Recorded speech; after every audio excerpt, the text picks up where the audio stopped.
Baik, terkait dengan pertanyaan ini, kasus seperti ini sangat banyak sekali ya. Dan di dalam Islam, seorang suami adalah qawwam.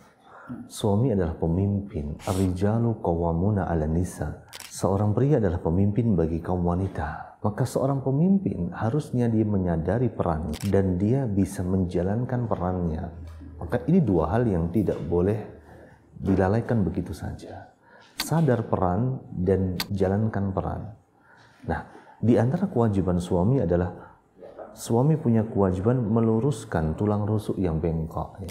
Karena Rasulullah pernah menyebutkan wastausu bin nisa'i khaira, dan berilah nasihat kepada kaum wanita dengan cara yang baik. Kenapa sebabnya? Fa innahunna khuliqna min dila.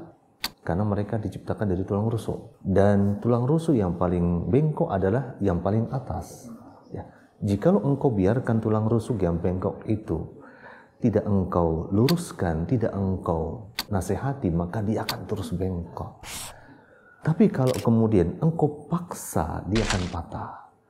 Maka seorang suami tugasnya adalah dia belajar gimana caranya dia bisa meluruskan istrinya, tapi dengan cara yang elegan.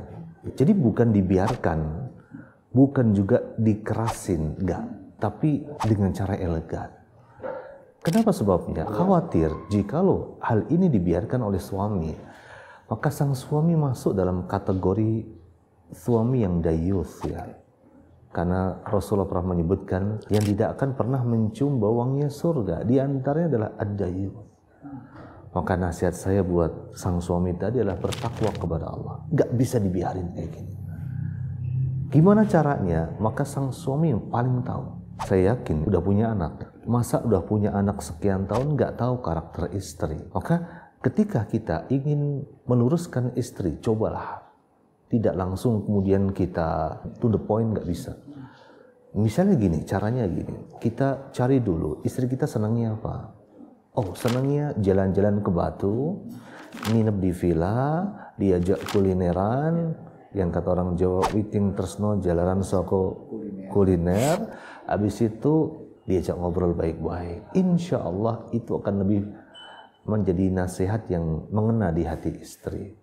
Maka saran saya buat penanya dan siapapun juga dengan kasus yang sama, maka tidak boleh keadaan ini dibiarin. Tidak boleh. Tanggung jawab suami ini di mana? Maka bertakwalah kepada Allah, karena sungguhnya Allah jadikan suami ini adalah pemimpin dalam keluarga, dan pemimpin akan dimintai pertanggungjawaban oleh Allah.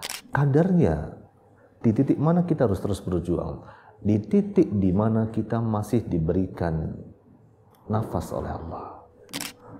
Maka meluruskan istri adalah sebuah ibadah, dan ibadah garis finishnya di mana? Maka Allah menyebutkan wa'bud rabbaka hatta ya'tiyakal yakin. Sembahlah Allah sampai datang al-yakin, kematian menjemput diri kalian. Jadi sampai kemudian ajal menjemput diri kita, dan itu jadi ibadah kita. Ya, semakin susah istri kita dilempengin, perjuangan kita makin gede, pahala kita makin gede. Nah, disinilah tantangannya. Maka jangan sia-siakan kesempatan pahala yang Allah berikan. Bersyukurlah kepada Allah. Ujian kayak gini ini masih enteng ya. Ya. Banyak orang diuji dalam masalah agama. Kita cuma diuji dalam masalah anak kita, istri kita, itu masih enteng. Minta tolong sama Allah. Kenapa? Karena hati istri kita di antara dua jemari Allah. Kalau kita minta kepada Zat yang Maha membolak-balikkan hati, insya Allah dengan mudah Allah akan balik hatinya, sehingga istri kita menjadi istri yang salihah dengan izin Allah. Nah, ini adalah saran saya, jangan dibiarin dan bertakwalah kepada Allah. Itu sumber pahalanya kita ya. Sumber pahala. Kalau kita nyerah berarti kita melewatkan peluang itu. Kalau kita menyerah, kita melewatkan kewajiban yang Allah wajibkan. Ini kewajiban, bukan peluang lagi. Hidup manusia adalah penuh dengan ujian. Kumpulan ujian demi ujian, kumpulan problematika demi problematika. Nggak mungkin manusia hidup tanpa ujian. Maka ujian ini kategorinya masih ringan. Maka minta tolong kepada Allah.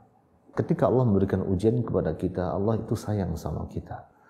Allah ingin agar kita itu mengangkat kedua tangan kita memohon kepada Allah agar Allah memberikan jalan keluar atas masalah kita. Itu aja. Ya. Pada akhirnya kita juga akhirnya bisa lebih dekat kepada Allah. Ya, lebih dekat kepada Allah. Ujian yang membuat kita semakin lebih dekat kepada Allah itu masih jauh lebih baik daripada kenikmatan, kemudahan yang membuat kita lalai dari Allah Subhanahu wa taala.